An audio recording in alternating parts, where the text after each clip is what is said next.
morning, traders. This is Brad Matheny. Today is the 24th of January, another Friday, and we've moved into the big crush pattern here. Now, I do know that that a lot of you may have questions about this crush pattern. It is in trending mode. I have been doing this now with these patterns for about 4 years.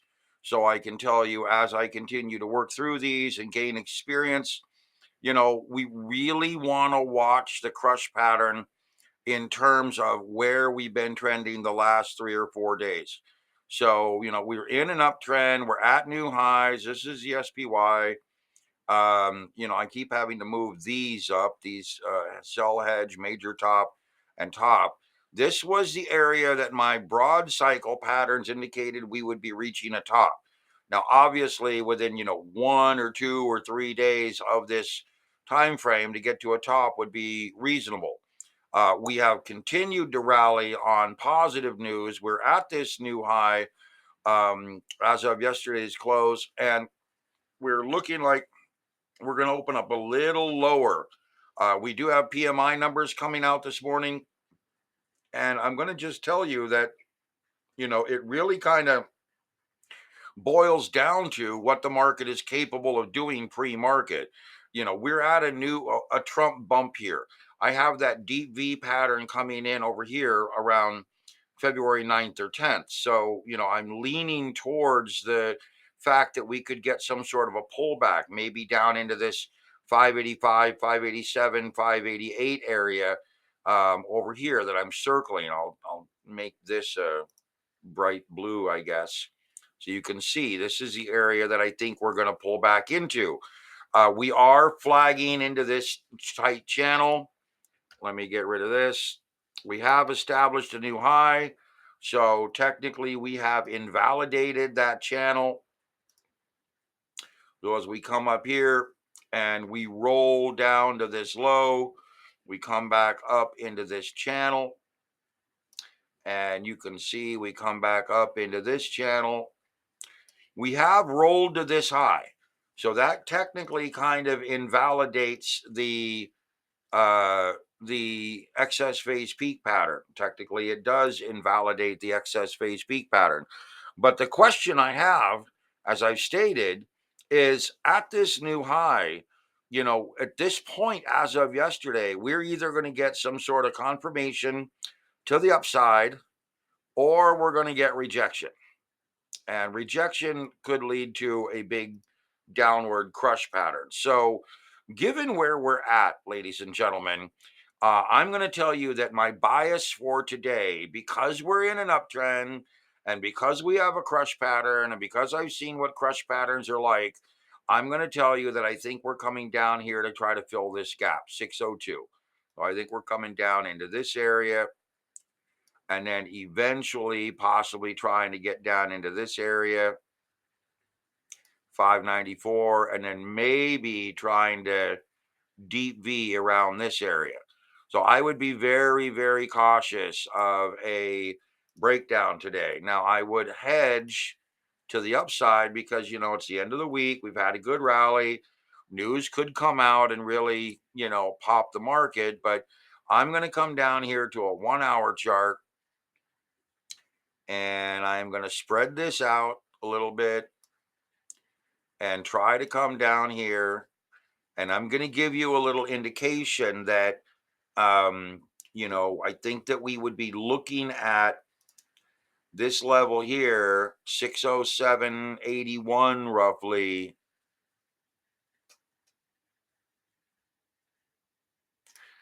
as a breakdown level. And I think if we're going to get above this level and try to rally, 610, call it 75.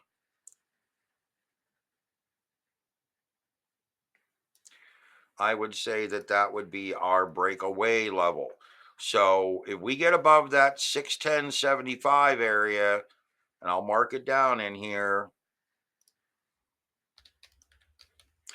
I think we could get a nice solid rally up into the 612, 614 area. If we get below this 607.90, let's call it, point over here, 607.90. I think we're going to get a breakdown. And like I said, I think we're going to come down into this 602.75 area. And really that breakdown is kind of like my primary expectation at this point. I think we're going to stall up here, roll, and then roll down into the 602.75 area. And I think that's going to be a fairly common theme after this high. Now, I've seen this happen many, many times. We get to a new high, we push up, everybody gets all excited, and then we stall right at that high and we reject back down into the most recent range of trading, which when you come over here and you take a look at the daily chart, basically we're moving back down into that 602.75 area. That's the next big area, in my opinion, besides this 594.26. 594.26. So I'm kind of clearly pointing out that I think we're very likely, probably 60-70% chance to get rejection up here with a pullback down to 602.75, maybe 594.26. I'll mark that as a 5.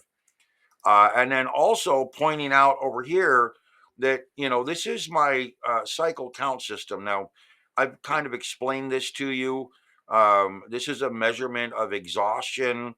I mark these basically at 4, 8, 13, 18, and 24. And the way it works is you start with a peak, like let's pick this one, and you start looking for lower closes because we're going up. Okay, so you start looking for lower closes, lower close 1, lower close 2, lower close 3, lower close 4. So I marked it as a 4. Okay, so this indicates that we've reached the first stage of exhaustion. Now, within this downtrend, you could also mark the uptrends. Uptrend, upper higher close 1, higher close 2, higher close 3, higher close 4. So this would then be the counter trend 4, which would indicate that, and I'll do this in light purple, that we have a possible rotation here. Okay, so now when you look at this from this low, this is the big low here. We have 1, 2, 3, 4 up to this level. From this low here, we have 1 downtrend, 2 downtrend, 3 downtrend, 4 downtrend. This would technically be 2, 3, 4. This would technically be the 4, which would represent that we would be looking at this level and this level as critical support and resistance. Notice that this level, secondary 4, when you look over here and you say, okay, well, we now have a secondary counter trend trigger there with a counter trend low here, it gives us an idea that we have extended support and resistance over in this area. Okay, basically it's reconfirming. So now as we move down here off of this low, we can start counting the counter trends. 1, 2, 3, 4. It happens to align right here with this 4 because it is just, that's the only downtrends that we've had. And you can see in this downtrend from this low, we can count the ups up to here to 4, count the downs here. Now in this downtrend, we have 1, 2, 3, 4. This now becomes our downtrend low, counter trend, downtrend low. And remember, I'm counting not only the black bars in a downtrend to give me this white 4, but I'm also counting the black bars as part of this uptrend, giving me a base bottom here. Now I'm counting the uptrends, which are these bars, white higher closes. In fact, 1, 2, that's a higher close, 3, 4. So this actually moves over to here. And so now take a look at where we get these lines. So we get a support and resistance line here. Oops, go away. Support resistance line here. And a support and resistance line here. And a support and resistance line here. So now you can clearly see how we're labeling these ranges and how these counts, what I call them is wave phase counts, show me that we've got support and resistance in this area. We've got a support resistance zone over here in this area. And as I make my way up, you can see we get into this uptrend where we're counting. This is a short-term trend. This is a daily trend. This is a 4-hour trend. And if we count, we have one, got to look for lower closes. So that's a downward bar, but no lower close. So this is a lower close. 1, 2, 3, 4. So now our newest counter trend 4 is right here on the SPY, and that would indicate that we are looking at a support resistance zone here, roughly 607, 607.50. And if I come back over here to the SPY where I've labeled my line, we've got 607.90. So again, this aligns that this 607.50 area, I'll mark this in slight red, would be our big resistance zone right here.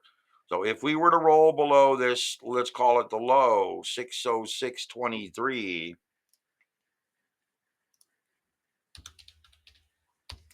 I'll round it up to 606.25, set it up as white. If we were roll below that 606.25 area, the last major support and resistance area, then it makes a lot of sense to me that we could get a big crush pattern down into this 590, 588, 587 area. So again, kind of watching this area right here, 606.25 to 607.50. And again, we're at an 8 count on the daily, and we are at an 8 count over here on the 4-hour. My estimation is a 13. If we get to a 13, would be over in this area, slightly higher.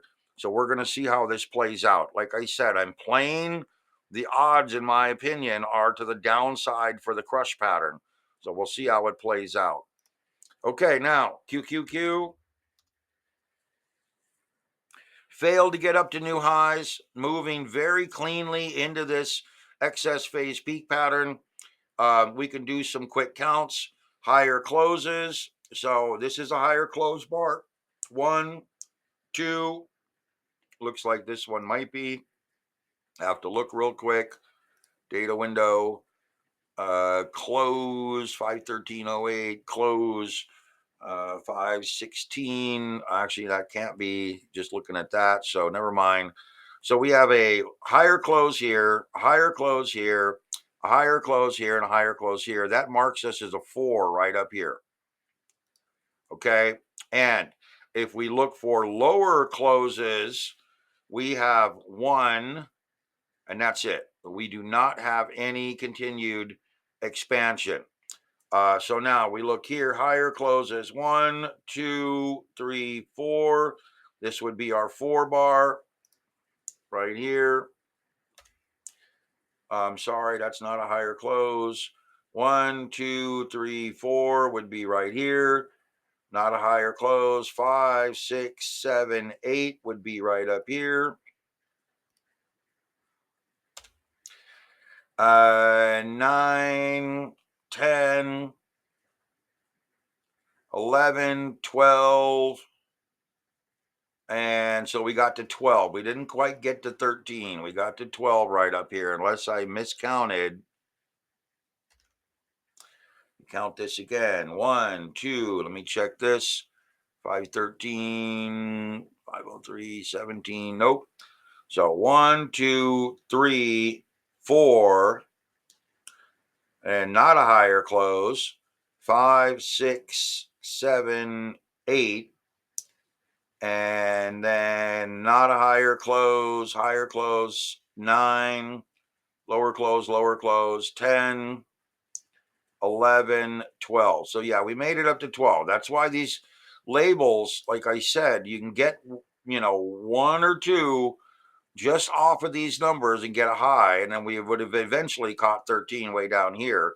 But again, what this is trying to tell us in this downward mode, 1, 2, 3, 4, we get this rotation here. This becomes our critical support level right in this area. And you can see it because of the 4 counted there, the 8 counted in this area.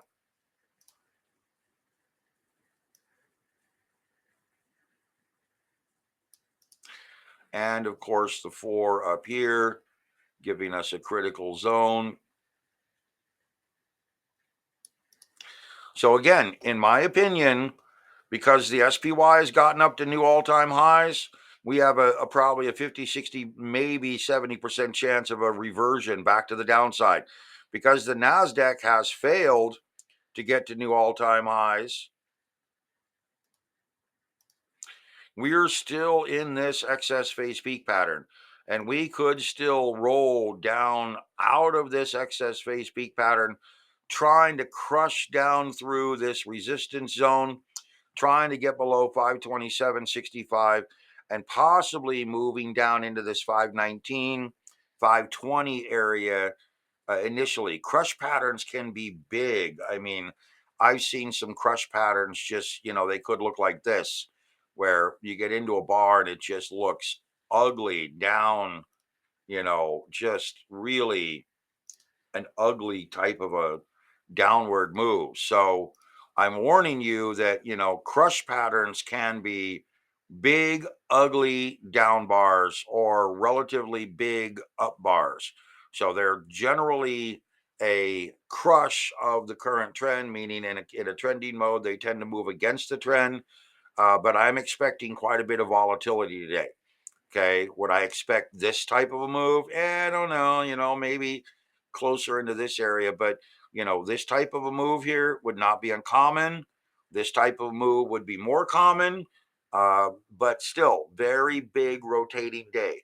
Okay. And like I said, if I were to urge you to pay attention to any numbers or areas on this chart, I'd probably urge you to watch these lows right here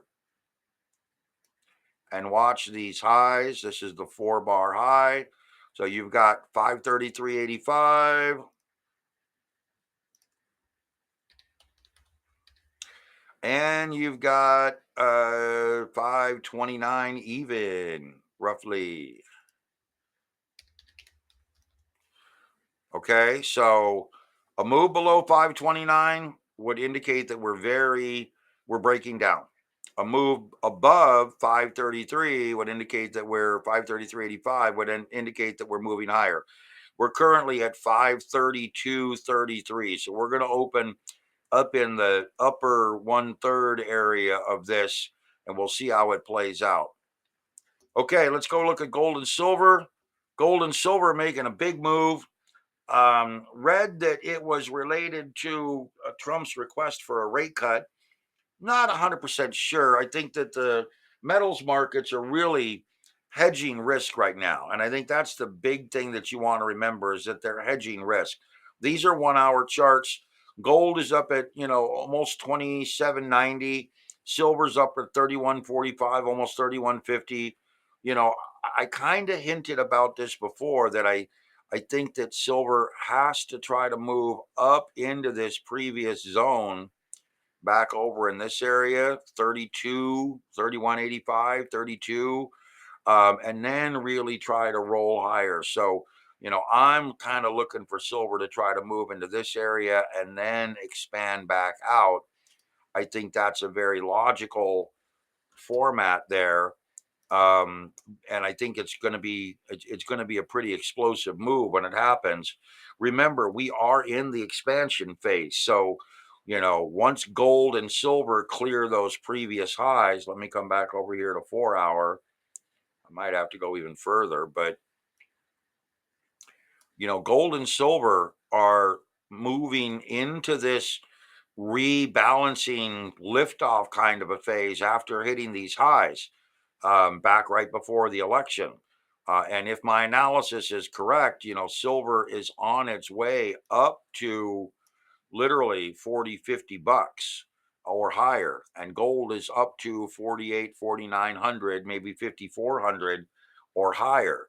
So this rally phase here is very solid.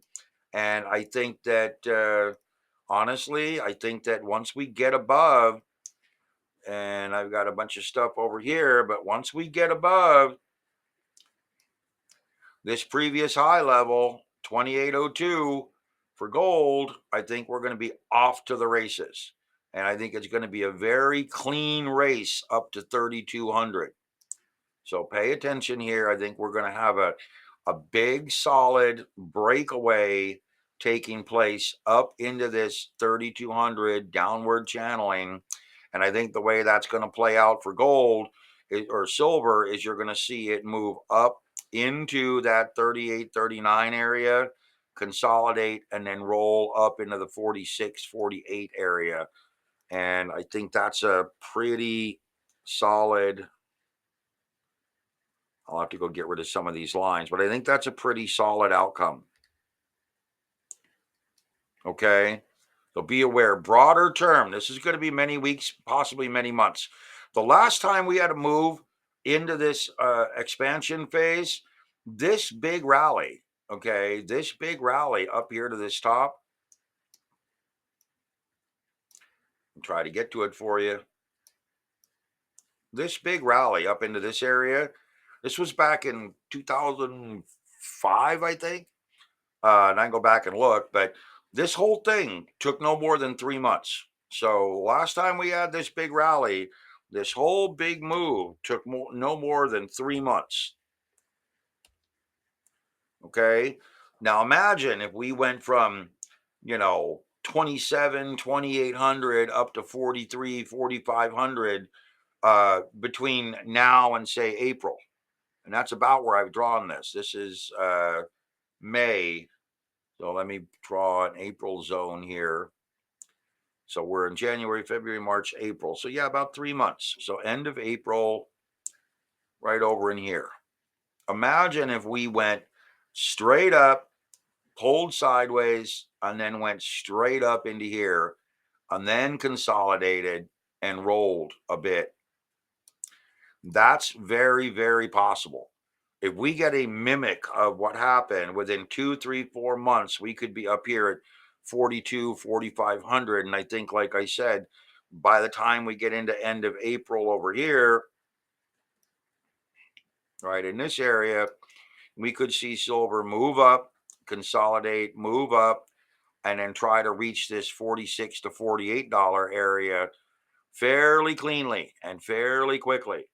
So I'm looking for a good solid breakout here. I think metals will continue to rally, and I think we're looking for a pretty good breakout. Now, the metals cycle pattern is after yesterday's bottom, which seemed to play out very well. Today we have a nothing pattern in trending mode. So we're looking here at bullish and explosive trending. I think we're going to carry on up for Friday. I think metals are going to be a good solid winner today. Let me come back down here and down here. I think you're going to get a good solid rally phase today. And I would urge you to pay attention to these recent highs. Right back over here on silver, 31.86. And pay attention to recent highs over here.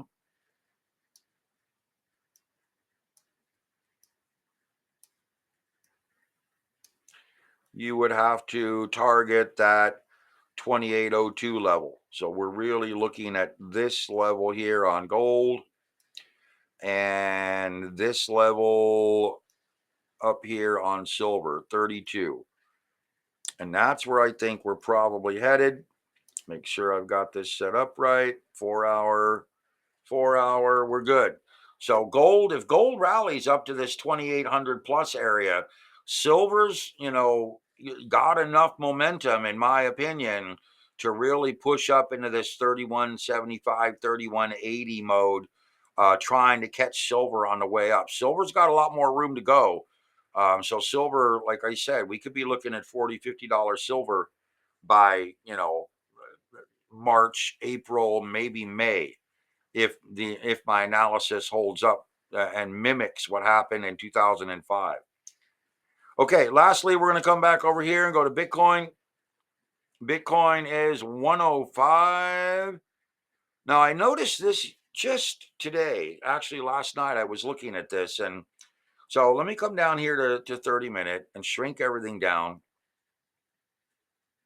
And I want you to see, what I saw yesterday.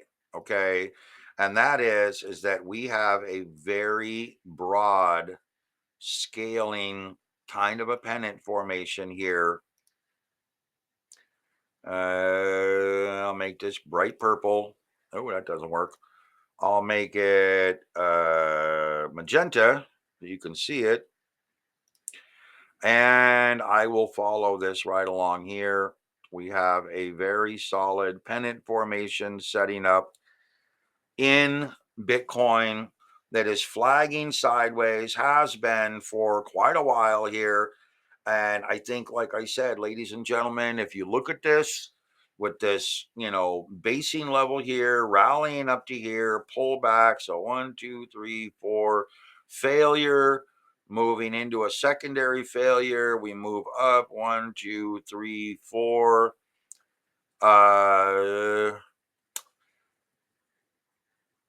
I think, and it's, let me see if there's anything else back here.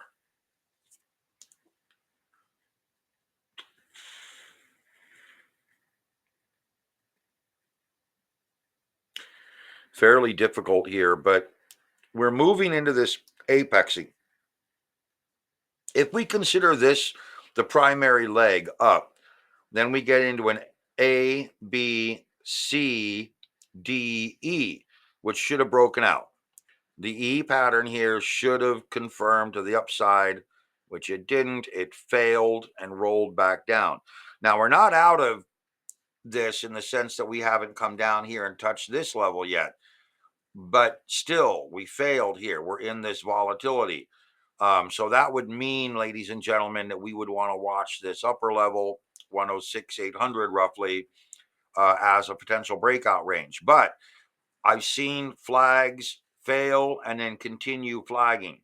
What this is a basically a subset flag. It's a flag turning into a flag, potentially turning into a flag on a failed volatility breakout. So if that is then the case, and let's count this as A, B, C, D, E failed breakout, then if we set up here a scenario where we now have a secondary flag setting up across here and potentially here, and we're looking at a move here, A, B, C, D coming up here, we would be looking at a B, C, D rolling down to an E. We would be looking at a breakdown, in my opinion. And now, understand that breakdown could be a volatile breakdown, just down into this 99 or $100,000 area, or it could be even more substantial and carry all the way down into this consolidation zone. So we're going to have to see. But right now, I see flagging. And like I said, this happened. I was looking at the markets last night. I happened to just get on my phone and look at like a 1 hour chart, and it was all crammed together. It looked like this. And I only had this data right here. And I could easily see this flag playing out. And, this goes, it's only a couple of days. But, and this is my longer term pattern. When you look over here, this is our structure, our zoning. We get that apex area here. That apex area lines back up with this apex area. So you can see we come in here, we reach this zone. You can see that it kind of plays into this zone right over here. I made this dark black earlier. You can see it plays right into our apex zone. And we're a little bit higher on this new zone, but it just makes sense to me that we are continuing to flag into sideways trending. And I would think that this failure means that we are, if I do the math here, come over here, take a look at it. We don't really have this yet. So we are let's see, 1, 2, 3, about 4.5 hours from reaching this apex, this new apex over here. And this is going to be very telling in the sense that we have a very big potential right there for extreme volatility. So that means that take a look over here, about 9 o'clock California time, 12 o'clock Eastern time, we have a very solid chance, maybe even before, of a big breakout in Bitcoin. And if my analysis is correct, it looks like we're going to be moving to the downside, which could be part of the crush pattern, setting up a big downside move, if I'm correct. So we'll see how this plays out. But this flagging really caught my attention. It's just like, wow, look at this set up, and been playing through this the last day or two, and I didn't even notice this big old flag setting up. So, we're flagging, we're consolidating, we're setting up this excess phase peak pattern, rolling kind of into a secondary one, and rolling into another flag.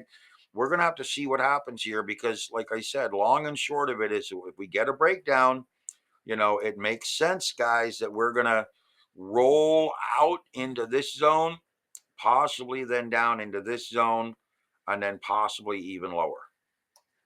So let's see how this plays out. Should be a very interesting Friday. And like I said, I grabbed some SLV calls. Loving this move right now. I caught the low down here. Actually, it was such a beautiful move. I'll come show you. This is the chart I showed you earlier. So this gap low right down here below 2740 to 2750. I mean, it was just beautiful. It's a gap island low. Normally when we get these, and this is something I work with to try to help people figure it out, but normally when we get these kind of gaps, big gap, and we'll rotate and revert back higher. Big gap, we rotate, we revert back higher. Big gap, I'm expecting rotate, revert back higher. And now look at where it's opening here. It's opening at 28.23, and it's lovely, absolutely lovely. But sometimes you can catch these, and you just got to watch for those big gaps, like here. Big gap, revert back higher. Now, sometimes we get these big gaps and the reversion is very small, but ideally these little island formations, big gap and revert back lower. It happens quite often, sometimes in charts, and then sometimes it's just non-existent. But it can be a very powerful play if you catch these things and hold on to it for a while. Okay, man, look, we are good. I'm going to let you go. This is going to be a big crush pattern, and we'll see what happens. Okay, talk to you later.